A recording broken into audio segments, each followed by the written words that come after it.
Well, hello and welcome to episode, where are we at? 29. Good boy, good lord, of the Rick Chappell podcast, where I play guitar with a copious amount of echo and blab about my life and things. And we start off by reading your comments because it's a back and forth kind of show. At least that's what we've been doing so far, right? Also, sorry about last week, okay? Missed last week, but we're back. First up, good old Rod. Kevin got in a street fight. What a badass. Probably with the raccoons in Abbotsford. And yep, it was great to see the Gibson 335. What a beauty. Oh man, that was a killer guitar, but your raccoon comment is going to send me off on a raccoon tangent. Let's tell the story about the time I got chased by raccoons. So, I have a paralyzed cat. I've had her since I was in high school, really. Her name's Nookie, and she's adorable. And she gets by just fine, so it's all right. She was paralyzed before I ever got her. I got her as a kitten, but when she was an even smaller kitten, she was attacked by a bird, they think. Basically, a vet found her and went to put her down, like at the practice, and then got her cleaned up and was like, she's doing all right. I don't have to put this kitty down. So they found her a home with my aunt and uncle. And then their dog just, wasn't comfy with the cat around. He wasn't aggressive. He was just like, what's this cat? So they couldn't keep it. And I got the kitty. So that's the story of how I got Nookie. And the story of how she got me chased by raccoons is one night. So over Nookie's condition, she wasn't able to walk at all. And then she got better. She got run, jump, perfect at one point. And then she did something silly or whatever one day and got bad again, and now she's been at the halfway point for a decade at least, maybe 15 years. She's doing great, But anyways, when she was able-bodied and not fully able-bodied, you could always tell something was up, but she could jump and run and climb a lot better, let's put it that way. In her prime. When Nookie was in her prime, she one night climbed out of the yard. So we used to live in a house that had a small backyard that it was fenced fairly high. And we're like, we can let the paralyzed cat out because not going anywhere. She went somewhere. So we could not find her, just could not find her. It was the middle of the night. I was running around just so freaked out because I love my little kitty, right? So I'm going batshit, and then I see, run across the road, the little hop, and I'm like, there's Nookie. So I go for it, go chase her, goes into, a little shed, goes in, somebody's driveway in a corner. I'm like, I got it. And then I just hear hissing, all around me, and I'm like, what the fuck? And I look up, and about where you are, so the camera, is a raccoon on a fence post, staring directly at my face. And I realized I have chased a baby raccoon back home. And mama mad. So, what ensued was me running like a madman down the street, being chased by a raccoon. I don't know how far it chased me, but I kept running farther than I was sure it would, And the next morning, because of course there's a happy ending to the story, I still have Nookie after all. The next morning, I kept the gate open to the backyard because I was like, well, if she wants to come home, maybe she'll just, she probably couldn't climb the fence again, but she can get in at least, So we kept the gate open. And, I think my mom woke up to, meows outside and was like, ah. So she was inside and all was good. And they can't have just replaced my cat on me because they must have broke another one. That'd be the meanest thing to do. So I know it's the same Nookie. Anyway, somebody responded to your comment too, Rod. Kevin will be here, I'm sure. Your comment started with the word Kevin, Rod, so that's why I got confused. Sam responded to you. Maybe she's a referee or a judge in the raccoons fights while Rick sleeps. She didn't arrive so scratched. The Kevin hole that she developed came out of nowhere. I took her to the vet after to get her spayed. So now there's another hole in Kevin, of course. But she just was bleeding one day. Not bleeding, but I just noticed there was this patch of missing fur and a sore. And I was like, what happened? So she went into the vet just a couple days later to get spayed. And I was like, hey, this just happened. What do you guys think happened? And they have no idea. They shaved a little more and, you know, took a good look, and it just looked like a friction burn was their best idea. So I'm thinking maybe she got underneath something, like under a door or something, like a weirdo. And now it's growing back slowly. Obviously, the fur and everything. She had some scabbies fall off, which was gross. But she's a black kitty, so it's growing back, and right now she's just blue because there's like tiny black fur poking through the pink skin. And she looks like a handbag or something. She's a little leather kitty. What else is up? Oh, Sam, what did you say? You must love guitars. Must be incredible. I know what does mean to have a job in a place that you love. I worked for a few years in the oldest and most famous jazz club that you can find in Mexico City. I was a waitress for those years while I was a student. That's an awesome way to pay for school. Can you imagine the music on stage? Oh, in a jazz club in Mexico City? It'd be insane, yeah. To see and hear Americans, French, Italians, Canadians, Mexicans, of course, playing while you're working with nice people, good coworkers and friends, learning new stuff all the time. I forgot, Brazilians. Brazilians are amazing jazz players. Oh, and there's more. Read more. Life is great when you're surrounded by incredible people. I'm very grateful for that. Oh, that's so sweet. About Bittersweet, that solo. Okay, Bittersweet, for those that don't know, is a song of mine that I was plucking away with. I wrote it on camera. You can find it on my channel here. But it's far from done. And then just the other week, I started thinking about finishing it up. But anyways, about Bittersweet. The solo, Heart Eyes. But if it's about your mental health, please don't do that. Yeah, the song was, you know, written when I was not doing great. But that's how good songs are made sometimes. And the solo is, frankly, I think the best part of the song. So you're right there. It's part of why I should finish the rest of the song. What's up next? A comment on my Steve Vai, Devin Townsend, In My Dreams With You cover, of which I'm just singing away. Oh, there's two comments. Steve Vai could have ripped a 5-minute solo and still would have been overshadowed by Devin Townsend singing on this song. Yeah, he crushed that album. Pretty amazing. Then you remember he was a 19-year-old kid, and you're just like, it's not fair. Crazy. What's the other comment on that? Rick, you understood the spirit of the song perfectly. Thank you. I don't know what... I think you said that in Spanish, if I'm guessing. But thank you. Last two comments. One is on the UAD Lion 68 review, which is basically my Van Halen video. And the comment is, wow, you Van Halen the fuck out of the last bit. Hell yeah, brother. It's all about the... You know, you get it. And then another comment on the Nickelback cover, Burn It to the Ground. I think I have another Nickelback cover coming out soon, but we'll see when it hits the YouTubes. This one just says, hello from Germany, I'm back again. Chris, I don't remember you from before, but welcome back, Chris. I like your cover very much. Thanks, man. Sorry for my bad English. You're doing perfect.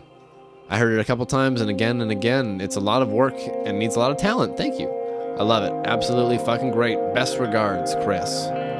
Chris, you're a very nice person from Germany. There are a few people from Germany I've met, and all of them have been nice. The drummer, who's not on that video, because on that particular song I just did it on myself with the computer, but on some of the heavier songs I've done so far, and a bunch of the Devin Townsend ones when there's real drums, is a kid from Germany also. Good old Marcel. I gotta finish up more songs with him too. It's been a while now.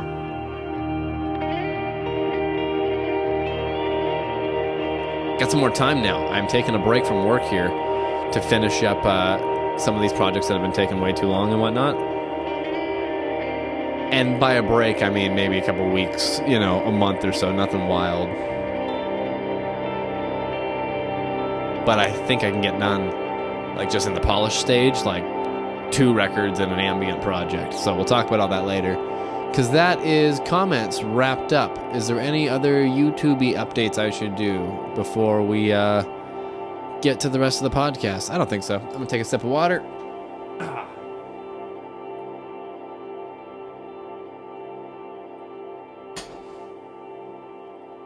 While we wait for Kevin to inevitably make her appearance. What's up next? Oh, okay, I was going to talk about some of the musical things I have been doing this week so far. I made a couple jingles. And by jingles, I mean there's some other podcasts that reached out and wanted opening and closing jingles. So I was like, I can make those. So here's one of them. This was like a classic-y rock thing I made. No, play it from the beginning. There you go. So epic. And in making these, I realized, also, feel free to reach out if you want these jingles, they're available for your podcast. I realized I should make a jingle for my podcast. So maybe next week, maybe by episode 30, we'll see. We may have a jingle for the Rick Chappell podcast. It won't be this one. I would definitely write something more Rick Chappell-y for my own. But hey, this was a classic-y rock thing I did, and it's only about halfway done here.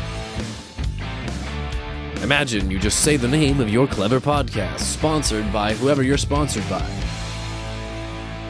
Bam. That's how you look big time. And then I made a more chill one, too, for the outro. So. Pretty different vibe overall. But, yeah. These are some of the random little musical projects I've been filling some time with. Because, like I said, taking a break from work, we're spending more time just hanging out in the studio. I'm also setting up to move a bunch of stuff around the apartment. I have been doing so much, spring cleaning, I guess. It's March, so... yeah, it's spring cleaning time. What have we been doing so far? I mean, the living room's already done. The studio looks the same, everything on camera, but everything behind the camera, ironically enough, there's new furniture eventually coming, and yeah, it's all changing. But we'll get to that as it actually arrives, and I'll make some studio updates, maybe it's Maybelline. What else have I been doing this week? I was going to tell you about Silver Tree, the heavy metal project, and how it's been coming along. Because like I said, there's a few different records that have been percolating in my head for so long now that it's like, why not just take some days to sing all the songs and, rock it through? So I spent the last 2 days, basically, not all of, but a great chunk of yesterday and a great chunk of today, basically, trying to reopen the really heavy metal project that I've been kind of shelving for all these years now. And I want to work on it. It's fun music, and it was all good enough back then, and it's still strong songs that I have ideas to finish. But in trying to reopen them, obviously, programs change, things get updated. There's always those hurdles like that when it's been 3 years. And the drums in particular, I had tried to use a different drum program for the sounds just because I liked the way it was laid out sonically, a little different. I was going to use Get Good drums, like the Periphery guys, their Invasion kit, because it had the stereo floor toms and a low tune preset I thought sounded great. And then I was going to process it through all my UAD stuff and do it all the way I wanted. I had this whole planned out, and I did it in Luna a couple times, and it sounded great. And then when I got to the point of actually staying more creative, both writing more songs where I needed to still be able to type out the MIDI and then layer more stuff on it, it was just too computer processing heavy. And then I tried just to bounce stems and work from there, but then I just kept wanting to change it, and it was a big change to the workflow. It was part of why I took a break from it, because I was getting overwhelmed by it. And then when I fired it back up, I was like, okay, it'll be fine. We'll do it again. I won't use all the UAD programs anymore because there's some lower CPU powered stuff. I think I have a way to do this now. Make it sound just as good, but my computer won't shed itself. And then it was just nothing but games with Contact and whatnot, because I don't use these programs very often. So I went back to just using Superior Drummer. Superior Drummer 3 sounds amazing, and it doesn't have any issues with the way I've always done it, So the metal album has just made a big sonic shift, because that was a big part of how I had part of it sounding. And now I may write a different intro song for it, just because I had an intro song, but now that intro song doesn't sound like the rest of it anymore. So we'll see. We'll see how Silver Tree comes along and comes out. But it's definitely in the works again and getting much more near completion, as well as Outlier. I didn't sing anything on Outlier just yet. This week is the week of singing Outlier, hopefully. Outlier is the record that I've been talking about since episode 1 of the podcast. And then what else have I been doing on Outlier so far? I guess no real updates there. Mostly just Silver Tree stuff. What else is on the pile here? I have a pile of sticky notes I've been working through, and then instead of throwing out the old ones, I've been keeping them aside to mention them on the podcast. I got a collection of songs sent to me from a buddy who demoed them with like his family in their home studio there. And they're pretty heavy and pretty cool. And he was like, oh, you should sing on them if you want. And I totally forgot to even open them. And now I'm like, hey, I could use some vocally exercises and bits, so why not? As you hear, my voice is not in the shape it needs to be in to do full singing and whatnot, so there's no way to do it other than doing it. So I'm trying to do some heavy metal stuff for a buddy, so I've got a couple of his songs charted out so far, and it's coming together. Actually, I need to make one change to my chart now that I just said that. Doop, doop, doop. I also never really write music to other people's tracks, but I've done it once or twice, and it's fun, so let's do it again. I did that, and that today, so that's fine. Basically, he sent me 6 songs, and then I found 3 of them that I was like, okay, I think I can do something with these. And maybe it'll turn into 2, maybe it'll turn into 1, I don't know, maybe none. You never know. But I've got 3 things fired up at least that should be worth trying. And then last up is ambient jamming, which I've just been doing tons of, which is this. It's that guitar sound into the cavernous echo that lasts for days.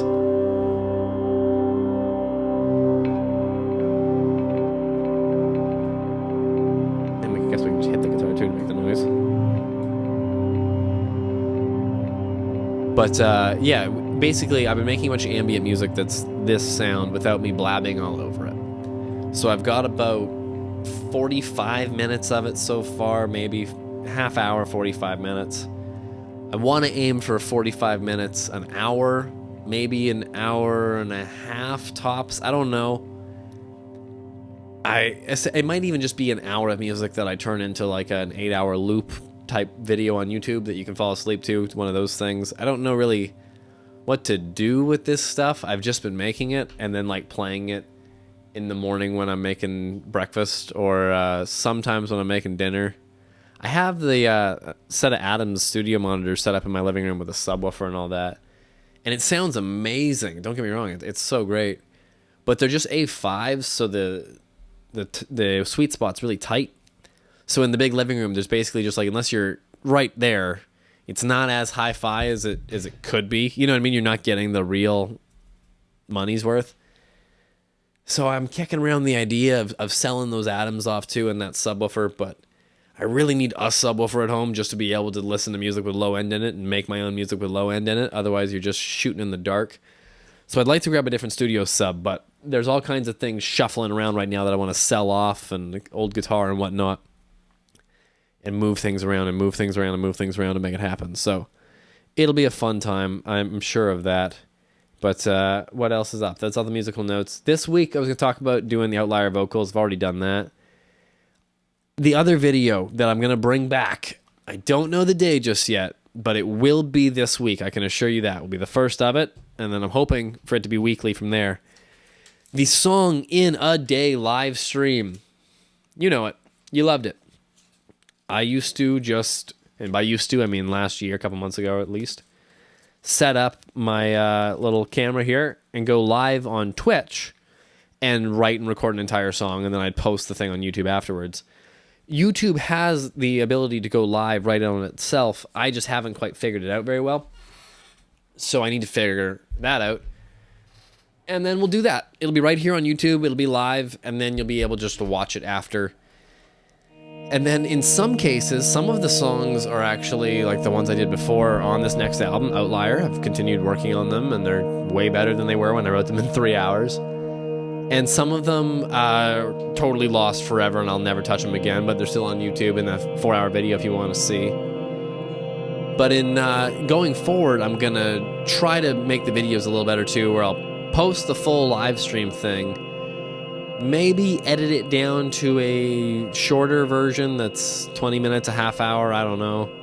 And then also just post the result as well. So we'll find a way to really make the most out of those videos now that I have the time to edit them and really focus on that stuff too. So hooray for the March off, you know?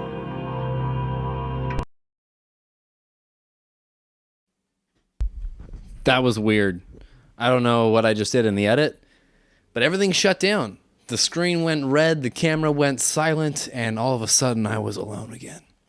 So I think we're back now. We're going to finish up the last 10 minutes or so at least, you know? And yeah, we were talking about doing the Song Today live stream. It's coming back. Ironically, it stopped because I was having technical problems, so that's a bad sign. But we'll still try. Anyways, the next thing I was going to talk about was a new tone I've been working on. It's not really a new sound. There's your big crunchy, not big crunchy thing. There's your big ambient thing. And here's a big crunchy thing. So I've been messing around with the Axe effects a little bit more again.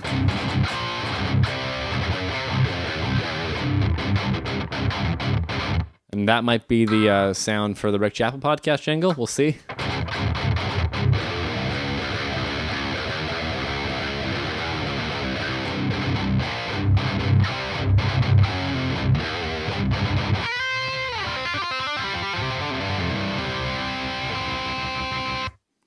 Yeah. This, we haven't talked about this in a little while here, too. I think I've played this in the last couple of weeks. This is my 84-esque, Gibson Explorer. This is the new 80s reissue. So it's not from the 80s, it's from 2023. But it is the 80s spec, so it has no pick guard, thank Jesus. Which is my favorite look for an Explorer. I hate the big guard there. And yeah, you can put a black one on it, and then you don't notice it as much on a black guitar, but I kind of like the switch being down there too. So it's all just better, I've had, how many Black Explorers again? I've told this story a million times. A ton of Black Explorers. I've had Epiphones, I've had Edwards, I've had now a Gibson. I've never had an ESP, but that's a goal, but they're tens of thousands of dollars, so it's an unlikely goal. And this thing's amazing, so it's ticking the box, But yeah, I've been working with this guitar and getting it kind of just set up the way I like it again and whatnot, and a heavy tone going through it. And I think I may also go visit a friend of mine who has an amplifier I can borrow to do some heavy metal recording. Because like I said, I was getting the drums worked together for the heavy metal thing. And then I've wanted to use like a PV 5150 sort of sound. That's not what this sound is. This is like a Mesa Boogie type tone I was going for. On the heavy metal thing, I want to try to use real amps as much as I can. At least real amplifier heads, and then I can not mic them up and do all that. I can just do them DI in the apartment here. But I think I'm going to finally borrow my buddy's 5150 and spend some days really tracking the heavy metal rhythm guitar stuff. And that'll be fun. That'll be intense. It'll be probably a pack of strings and a pack of guitar picks. And a lot of calluses on parts of my fingers that do the squealy things. But hey, it'll be fun. And what else can I talk about here? Sorry, the technical glitch just threw me off so hard. I hate when that stuff goes wrong. The other thing I've been doing to spend some time here, not all of my time. I have been trying to be productive and do, worky type things. But my free time, and some nights I have been spending playing video games again here. I only ever usually am interested in a video game for like a month, maybe tops, sometimes two. So the current video game that I'm interested in is Grand Theft Auto Online. I was playing for the past few months there. Netflix did that whole like Grand Theft Auto for free thing. So that was awesome. I played all those because they were free.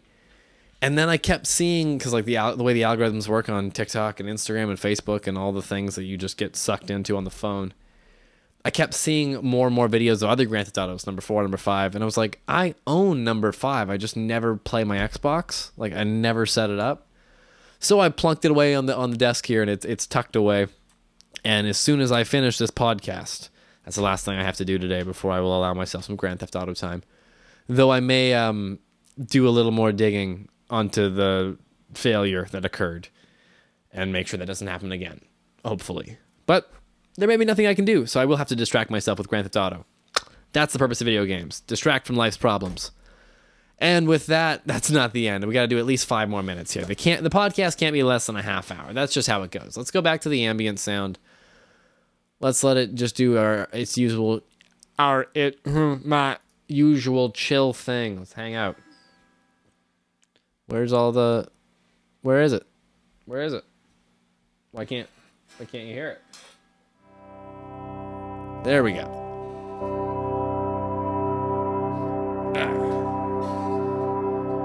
To talk about the ambient music though again real quick, because that's the only stuff that I've actually got, aside from those jingles that I showed you. I have ambient stuff that's done this week. The files are completed. What I've been doing now basically is I've been making jams every day that are like 3 to 7 minutes long, anywhere in there, usually around 5. And like I said, they're this sound on guitar and everything. Just without any talking. I just sit here and drink tea or whatever, Usually it's in the morning or at night. And it's been fun to make. And the reason I've been making it in smaller chunks too, because I feel like I could sit here for an hour and do this. But the way I record it and everything, I go back and do make some changes to it, so I still have these little chunks that are still manageable. But then I've been taking the chunks and putting them into a longer session. So when that hits like an hour is when I will get a little more razor bladey with it and just kind of keep making sure I keep the best parts. But my goal is, like I said, an hour and a half of original content that I'll release for you guys. And then I'll also kind of copy the Dream Piece YouTube algorithm hack there of uploading, like I said, 8-hour versions of it or whatever, or 10-hour meditation videos. Because I guess that's technically what that content could be. So I'm just thinking of ways to make it out there. You never know what people will actually like or absorb, right? And I'm making it already, so why not share it around a little bit too, I've also heard people say that they would do yoga to it or like make breakfast, Pretty sounds are pretty. So why not?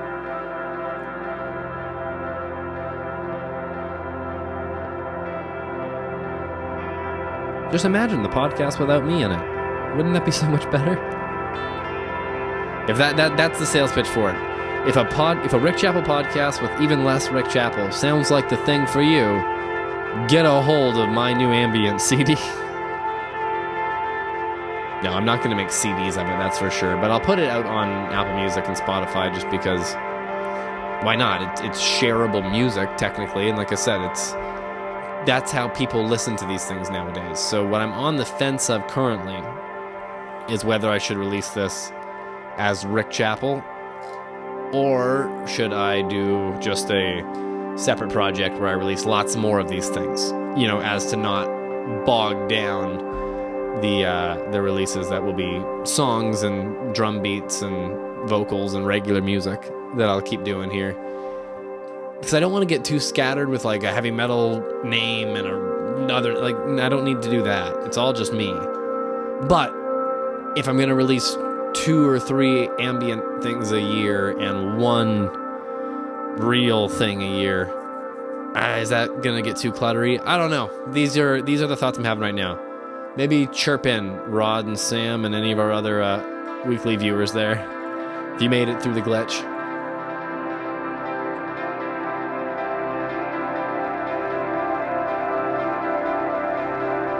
Because the ambient sound I've made here, it was just made for the podcast, and then I realized it's really fun. So what it is, just one more time for you all, I'll explain it as we end here, is an Axe Effects patch that's full of echoes. So there's 2 and a multi-delay that has like 4 more in it. So it's basically 6 different echoes I've got panned around and with feedbacks and all kinds of things. And then there's 2 reverbs as well that are doing different things.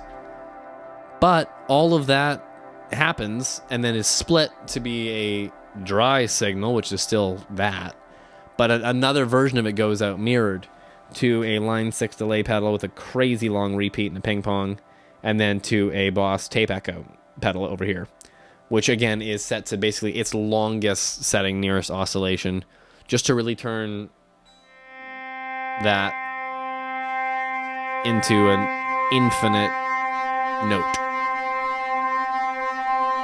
So you can hear it can even distort if I like really just feed one note into it forever. That may be an annoying way to end episode 29 of the Rick Chappell podcast. But there it is for you. This has been a week somewhat marred by technical glitches. Who knew that would happen? Sometimes life throws a curveball at you, and you have no say in that.